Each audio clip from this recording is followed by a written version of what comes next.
mendaftarkan dataset harga rumah di Jakarta Selatan ya. Di sini modul yang digunakan antara lain adalah NumPy sebagai operasi numerik dan matriks, lalu ada Pandas sebagai data processing, kemudian Tabulet untuk menampilkan daftar frame dalam format table, dan kemudian ada Styler processing, yaitu untuk mengimpor standar Styler, one hot encoder, label encoder ya, yang dimana fungsi masing-masing itu terdiri dari standar scaler digunakan untuk menstandarisasi fitur numerik, dan one hot encoder digunakan untuk mengubah variabel kategorikal menjadi format biner. Kemudian label encoder digunakan untuk mengubah label kategori menjadi angka.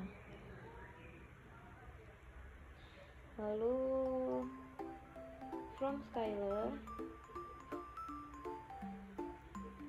fitur expression text, yaitu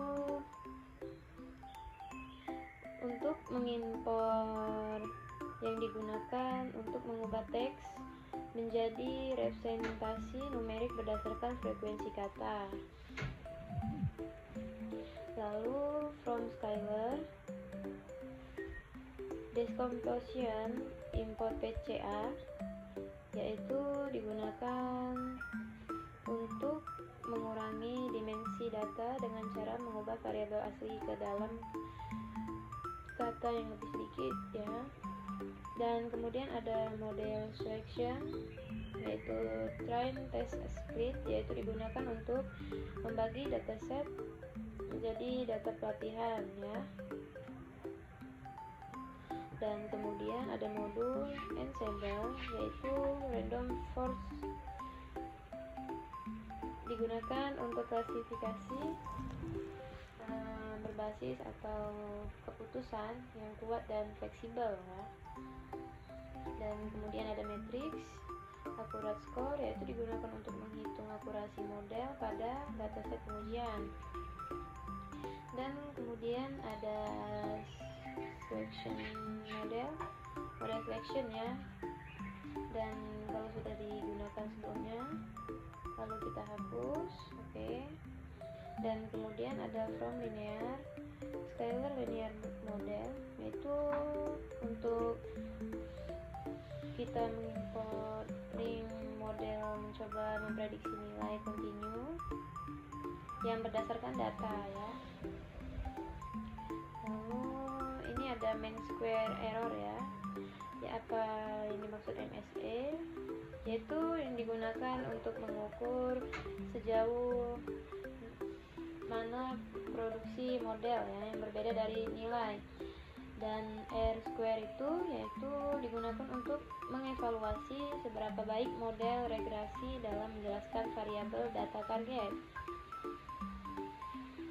Dan di sini ada kode untuk menampilkan DF untuk menampilkan filenya.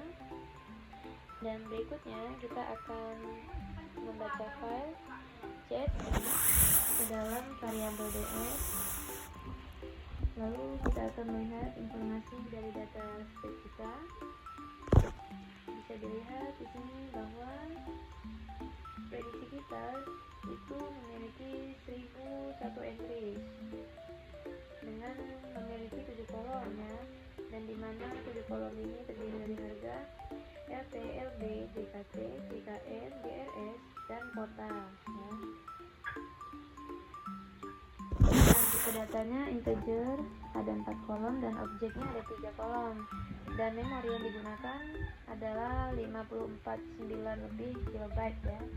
Dan di sini harga adalah harga, LT adalah luas tanah, LB adalah luas bangunan, JKT jumlah ruang tidur, JKN jumlah kamar mandi, GRS adalah garasi, dan kota. Kemudian kita menampilkan 5 data pertama menggunakan head ya. Di sini bisa kita lihat bahwa data yang muncul seperti berikut ya. Di sini kita akan menghapus kolom dari kota, karena kan sudah pasti ini adalah harga rumah Jaksel, jadi kota ini tidak relevan, jadi kita drop kolom kota ini ya. Kemudian jika sudah kita hapus, di sini kita akan melakukan encoding kategori menjadi integer. Di sini kita akan menggunakan label encoder untuk digunakan untuk mengubah data ya. Dan di sini kita akan menggunakan label encoder untuk menjadi sebuah integer ya. Yang di sini kita akan melakukan transformasi dan menampilkan hash full.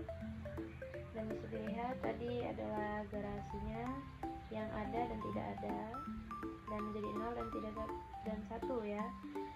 Dan dimana 0 ini menjadi ada dan 1 ini menjadi tidak ada. Dan kemudian kita akan menggabungkan sebuah fitur yang dimana fitur ini dari JKT atau jumlah kamar tidur integer sebagai integer dan jumlah kamar mandi sebagai integer digabungkan sebagai jumlah df head, dan head ini akan kita melihat hasilnya.